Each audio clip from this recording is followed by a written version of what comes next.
Donc dans cette vidéo, je vais vous exposer le brouillon d'un sujet qui est tombé en 1986 pour une section ES dans l'Académie de Montpellier. Un sujet fort intéressant, à savoir: est-on méchant seulement parce qu'on est malheureux?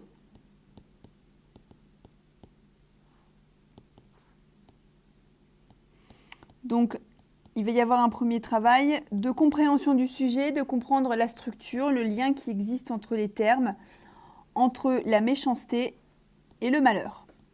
Donc en fait, la question demande: est-ce que A, alors B?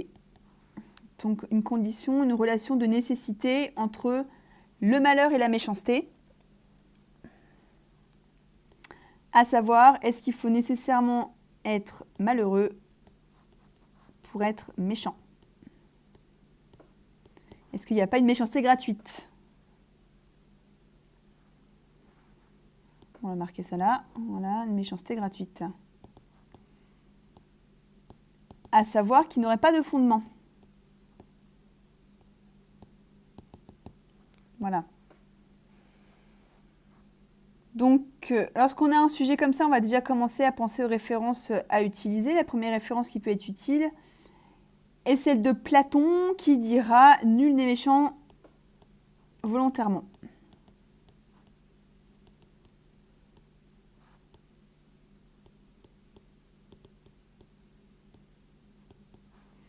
Donc ça, c'est Platon. À savoir que la méchanceté, elle est liée à l'ignorance. Il n'y a pas de véritable volonté de nuire.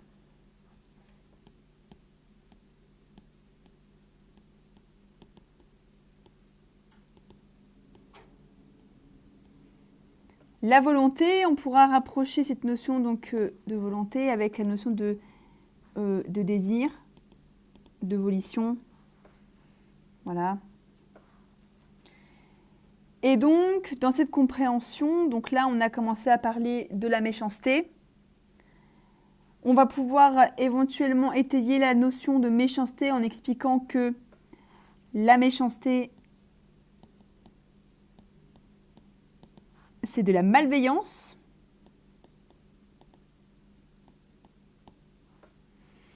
Donc avec le préfixe mal, on a quand même la notion de morale qui s'oppose à la bienveillance. La bienveillance est une notion qui est très répandue dans les religions.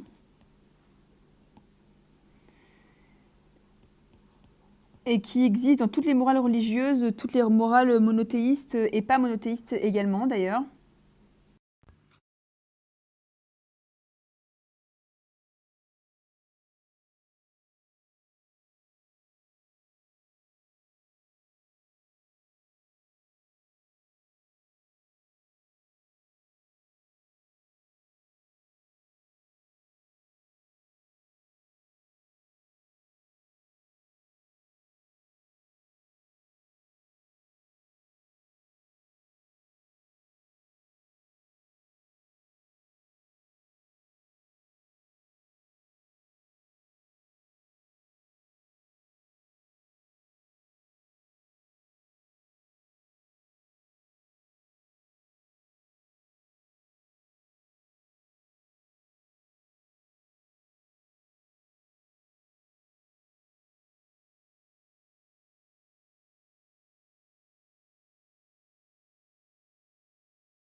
Et donc on peut rajouter à ça l'idée que le malheur est donc l'intranquillité de l'âme.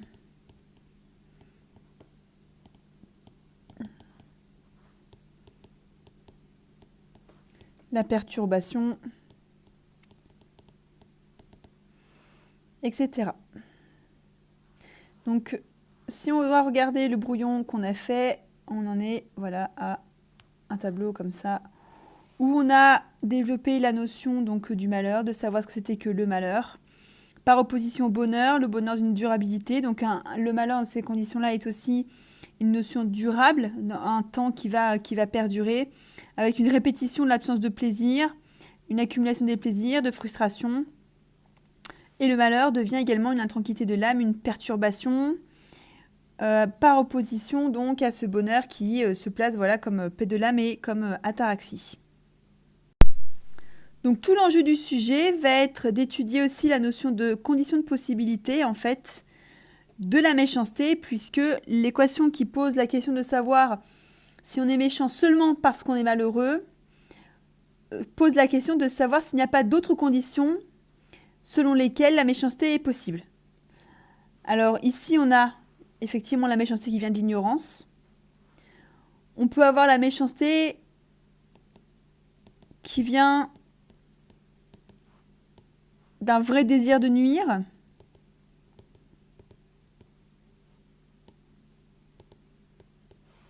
Et par extension, on pose la question de savoir si on peut être méchant gratuitement. La méchanceté gratuite.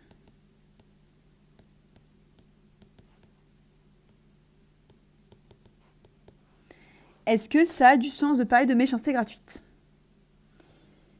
Donc, ça serait bien de pouvoir trouver quelques références culturelles par rapport à une vraie méchanceté. Des gens qui ont un vrai désir de nuire, qu'on trouvera sans difficulté, par exemple, dans les contes de fées. Hein.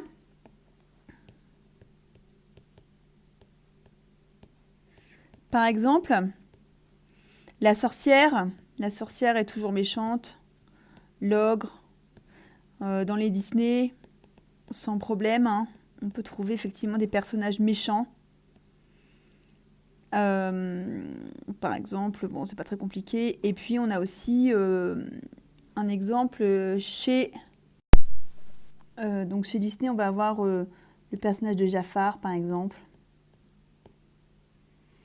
Ou autre, on va avoir des personnages de la méchanceté gratuite, d'un personnage de fiction qui sera une source d'inspiration dans lesquelles on pourra trouver de la méchanceté par lâcheté, tout simplement. Et dans ces cas-là, est-ce que je suis lâche parce que je suis malheureux ? J'en suis pas sûre. Ce qui permettra donc d'avoir un certain nombre d'occurrences de méchanceté pour pouvoir réfléchir aux conditions de possibilité de cette méchanceté.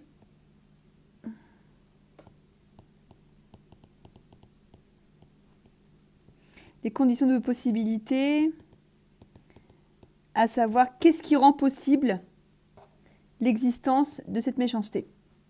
Donc on a dit qu'il y avait la lâcheté,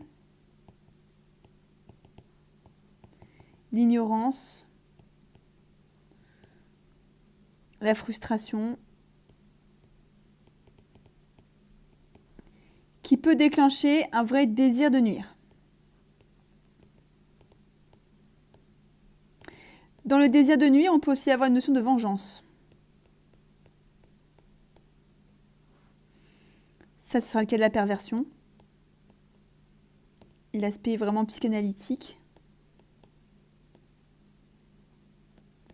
Où j'ai clairement l'intention de faire du mal à l'autre parce que je me venge. Donc voilà, on va réfléchir après effectivement à un certain nombre d'occurrences dans lesquelles on peut avoir des cas de méchanceté pour pouvoir justement l'opposer à cet état d'équilibre qu'on a dans le bonheur. Donc ça, c'est mon brouillon. Maintenant, à partir de là, il va falloir que je rédige l'introduction. Donc on peut voir qu'en fonction du temps que ça m'a pris, la réflexion, ça m'a pris une dizaine de minutes. Donc un brouillon, c'est pas quelque chose qui prend qui prend énormément de temps, mais sur lesquels on peut revenir pour après concevoir son introduction. Donc normalement, en termes de temps, pour rédiger une introduction, ça prend à peu près, brouillon plus intro, ça nous prend à peu près, allez, 45 minutes. Voilà, donc là, on a déjà eu 10 minutes, un quart d'heure pour faire le brouillon. Il nous restera après une bonne demi-heure pour rédiger l'introduction. Je vous rappelle que l'introduction, on a la définition des termes, la relation qu'il y a entre eux, d'accord, les présupposés, à savoir l'enjeu, ce qu'il y a d'implicite, les implications et la problématique, les problématiques, de façon à pouvoir après avoir un plan. Voilà, donc là c'est parti pour réaliser l'introduction. Donc dans la deuxième partie de cette vidéo, on va passer à la rédaction de l'introduction et la construction du plan. Donc alors on va remarquer le sujet. Est-on méchant ?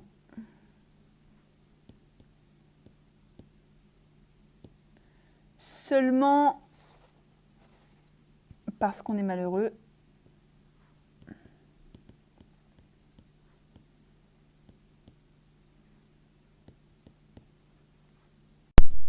Et donc, la méthode de la dissertation qui consiste à avoir 4 paragraphes. Le premier étant une définition des termes et du sujet.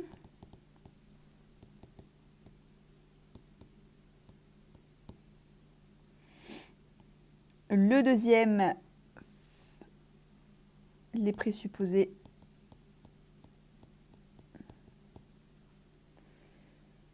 Hop. Alors, bien en dessous, les implications.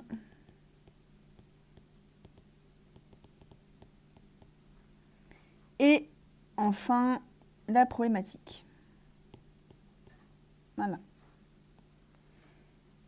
Donc, hop, on va remonter aux définitions. Voilà. Voilà. Définition des termes et du sujet.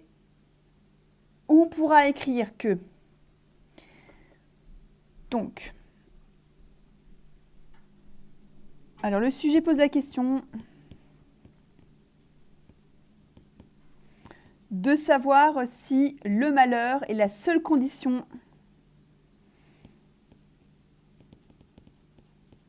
de possibilité de la méchanceté.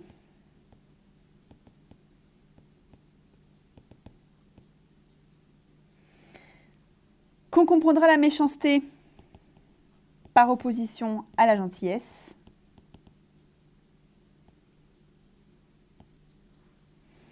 Et on dira que c'est une malveillance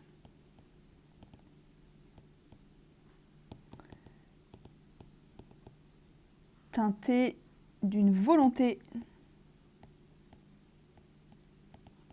de nuire à autrui.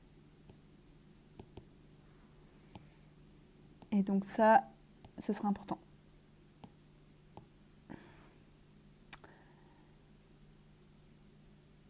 Donc il y a un rapport nécessaire à l'autre. Dans la notion de autrui, c'est assez important. Rapport nécessaire à l'autre, donc ça on peut l'écrire. On donnera une définition de la méchanceté, du malheur, pardon. Donc le malheur s'oppose au bonheur.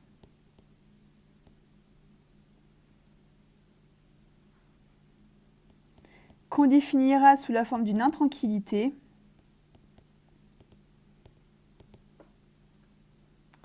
De l'âme. Et ou d'une accumulation de frustration.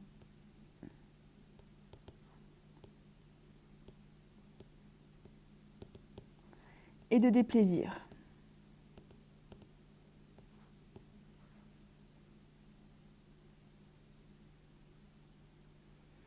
Donc ça, voilà, ça me permet de donner la relation entre bonheur et méchanceté, entre malheur et méchanceté.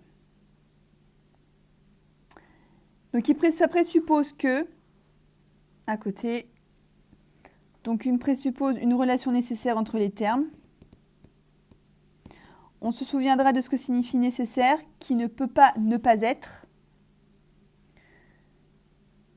Donc relation nécessaire entre les termes,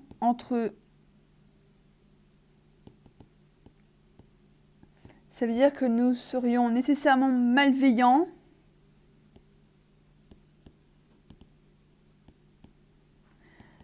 parce que malheureux et que mon malheur est la cause première de mon action de nuisance. Le malheur comme cause première.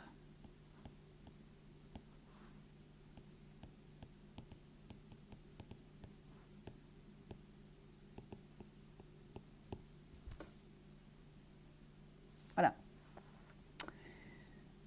Donc ça veut dire que mes actions sont nécessairement soumises à la morale.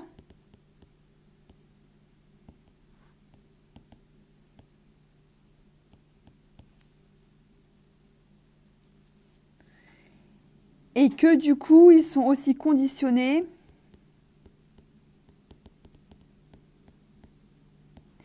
à un état plus ou moins permanent de bien-être ou de mal-être. Donc, par opposition à la question que pose le sujet, on pourrait poser la question de savoir, ne sommes-nous gentils ?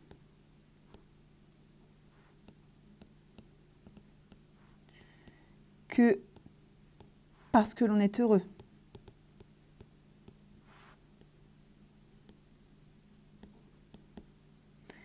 Est-ce que je ne peux pas m'oublier dans ma relation à l'autre en ayant, voilà, mon action soit d'abord gouvernée par la morale et non pas tout simplement que mon malheur et mon bonheur et mon malheur soient la cause première de mon action. Donc ça, voilà, ça c'est mes présupposés. Donc là, il faut que je bascule vers mon implication. Qu'est-ce que ça implique tout ça ? Eh bien, ça implique foncièrement que ma relation à l'autre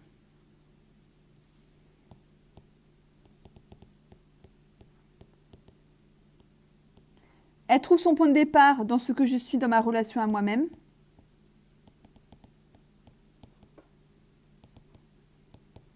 Initialement. Donc, ça implique aussi que la méchanceté trouve sa raison d'être. En fait, elle a véritablement une justification.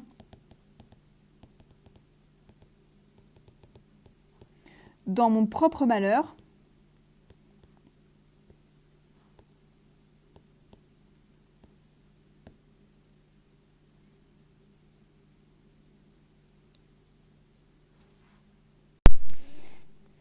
ça veut dire que la malveillance que j'ai envers l'autre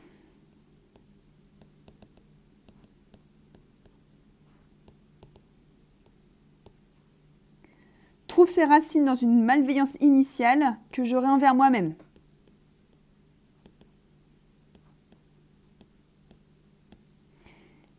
En fait, ça veut dire que cette malveillance qui est donc issue d'une volonté serait quelque chose qui est lié à ma volonté de nuire, à mon volonté de faire mon action. Donc il y aurait une forme d'indépendance, soit de dépendance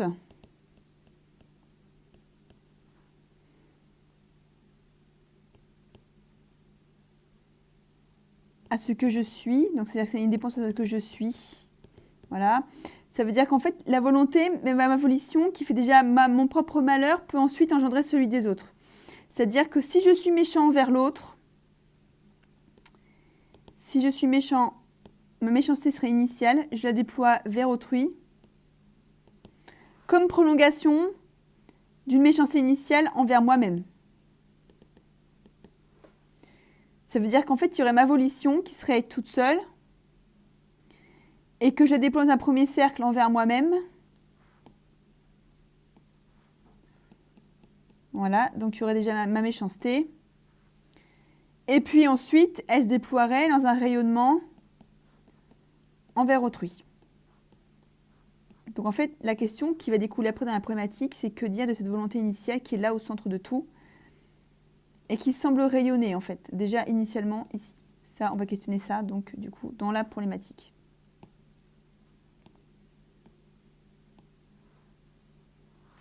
Voilà, donc là, on a des implications.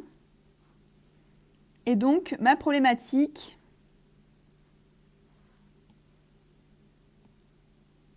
qui va être de dire, que dire justement de cette volonté ?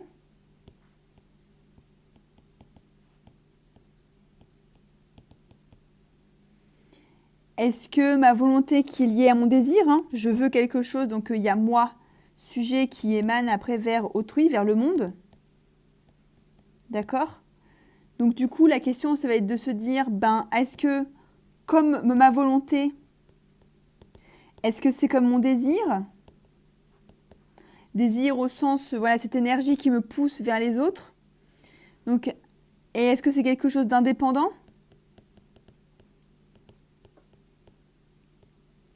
De tout contrôle rationnel ?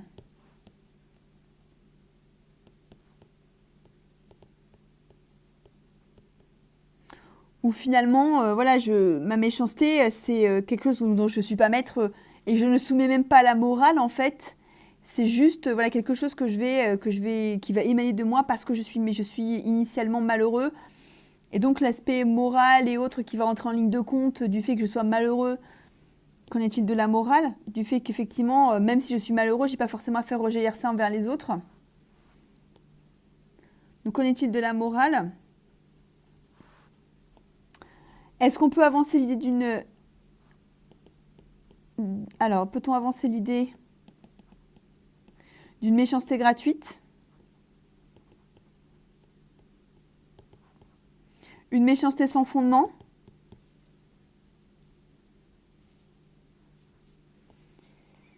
Et s'il faut mettre un fondement à la méchanceté, eh bien, peut-on trouver un autre fondement que le malheur à la méchanceté. Donc là, ça nous fait 3 parties. Donc si on regarde mon introduction rédigée, voilà, ça donne quelque chose comme ça. Avec mon sujet initial qui est là-haut. Voilà, donc ça serait mon introduction, juste l'introduction. Alors, je vais proposer un plan en 3 parties. Sous réserve, puisque lorsqu'on écrit, on a tendance parfois à dévier du plan initialement prévu, puisque l'écriture amène à la réflexion et puis parfois on dévie complètement. Donc le plan que moi je propose là, c'est un plan que je ne suivrai peut-être pas l'écriture en vérité, mais voilà, ça reste quand même des pistes de réflexion. Donc toujours le sujet à écrire en haut, en blanc c'est mieux.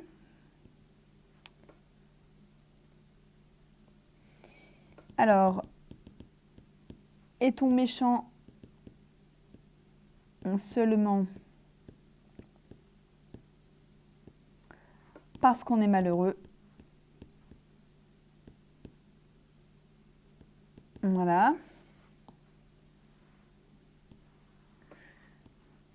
Donc on a fait l'introduction, on a expliqué qu'il y avait éventuellement une réflexion sur la méchanceté gratuite, si on pouvait avoir un autre fondement que la méchanceté, l'ignorance ou autre. Et de savoir si foncièrement, mon bonheur et mon malheur que je construis, Est-ce qu'il n'y a pas une continuité dans cette volonté particulière de je construis mon propre malheur et du coup je suis méchant envers les autres, donc une espèce de continuité de ma relation de moi à l'autre, dans une malveillance qui trouve déjà son fondement avec moi-même. Donc on va commencer avec la volonté comme puissance à être. Évidemment qu'on va développer. Donc ma volonté comme puissance à être.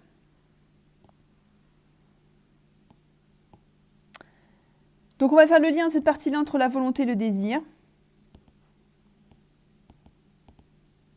On avait expliqué notamment sur le cours sur le désir, cette espèce d'énergie en fait, de pulsion qui va de moi vers l'extérieur.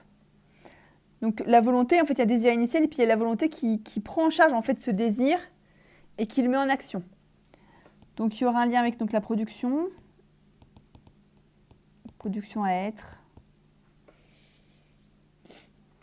où je me gère comme je gère autrui. En fait, il y a une espèce de perméabilité comme ça, liée au fait qu'il y ait une forme de conscience en fait.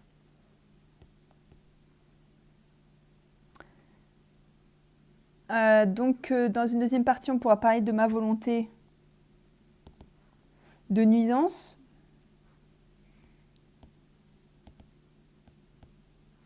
Donc, quelque chose que je ne contrôle pas.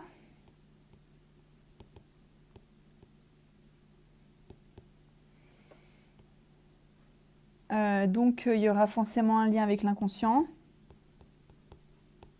dans le fait de vouloir nuire à l'autre, et où finalement la prise de conscience autrui est l'objet de ma prise de conscience.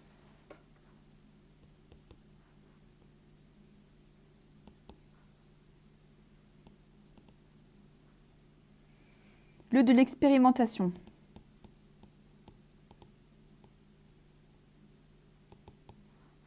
De la malveillance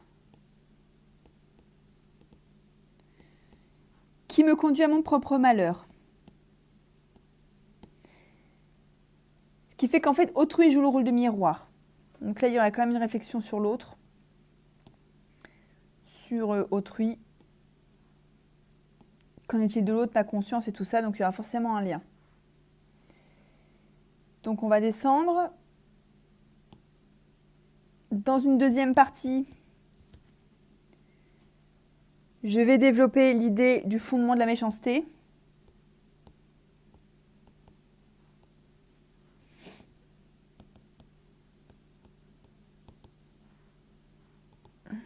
Voilà. À savoir, est-ce que nécessairement le fondement de ma méchanceté est forcément le malheur.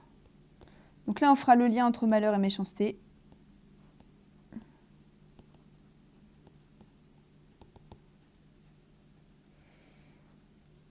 Et le bonheur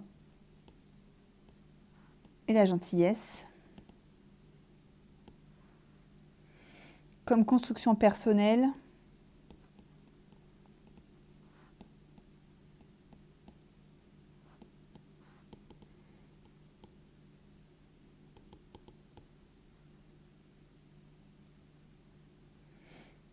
Voilà. Ensuite, il y aura un petit b où on parlera de connaissance, de conscience, reconnaissance d'autrui dans l'action de nuisance. Et ça nous permettra ensuite de basculer sur la notion d'une méchanceté gratuite.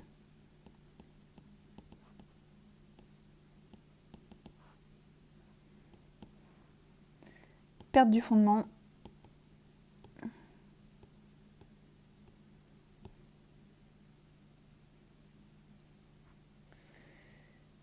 Et ensuite, on posera la question dans une troisième partie.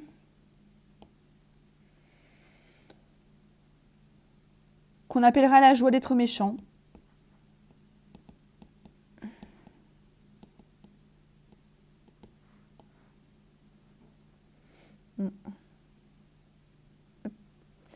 va le remettre en rouge. Voilà. Donc voilà, donc la joie d'être méchant. Ou il y aura un plaisir à prendre dans l'action malveillante.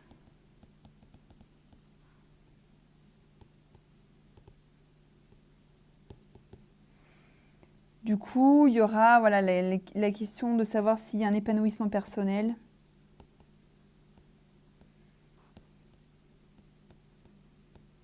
Dans la nuisance.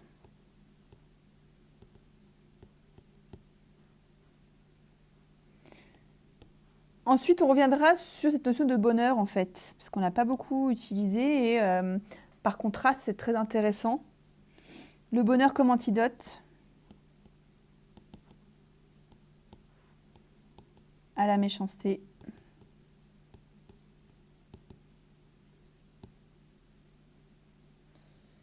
À savoir que mon bonheur est quelque chose que je construis. Lorsque j'ai pris conscience que lorsque quand je suis méchanceté émanée de moi, ça me permet de revenir à moi-même et du coup de dénouer, de déjouer en fait cette situation où parce que je suis méchant, parce que je suis malheureux, je fais du mal à l'autre. Et lorsque je prends conscience que je fais du mal à l'autre, du coup je peux prendre conscience alors de mon propre malheur et donc revenir en fait sur la construction de mon propre bonheur.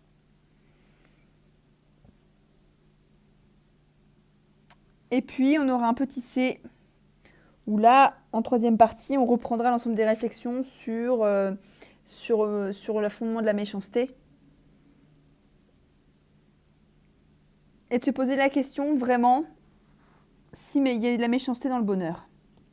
Si lorsque je suis heureux,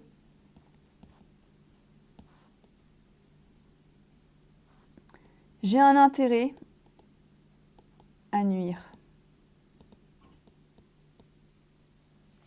Et que du coup, dans ces cas-là, on peut aussi avoir tiré complètement ce sujet vers une version politique, en disant que finalement, une société où les gens sont malheureux, c'est une société où il y a énormément de nuisances. Donc le bonheur pourrait être pris en charge politiquement, de garantir un bonheur, un produit intérieur lié au bonheur, c'est ce qui se passe au Bhoutan. C'est écrit comme ça, je crois. Où il y a un produit, c'est le produit du bonheur intérieur. La question du bonheur et de la société, puisque foncièrement, la question de la méchanceté de la relation à l'autre, il y a moi et il y a l'autre. Dans la relation au malheur, à vouloir être méchant, mais il y a bien sûr après la relation comme ça, qui fait que il y a un moment donné, ça fait quand même pas mal de monde. Donc on pose la question d'une société, en fait, qu'en est-il?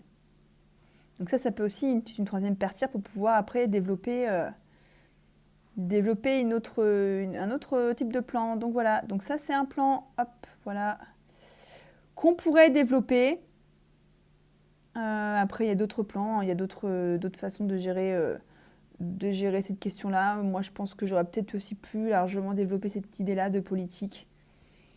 Dire finalement tirer les conséquences, c'est-à-dire que si je suis méchant uniquement parce que je suis malheureuse, de faire en sorte que je ne tue aussi peut-être que parce que je suis malheureux. Il existe des actions de nuisance sur autrui parce que je suis malheureux et que c'est une nécessité politique de garantir le bonheur et le bien-être des individus de façon à pouvoir limiter la nuisance et pouvoir aussi garantir une productivité économique, etc. Donc il y a largement d'autres types d'ouvertures qui sont possibles. Voilà, donc ça c'était le sujet. Est-on méchant seulement parce qu'on est malheureux ?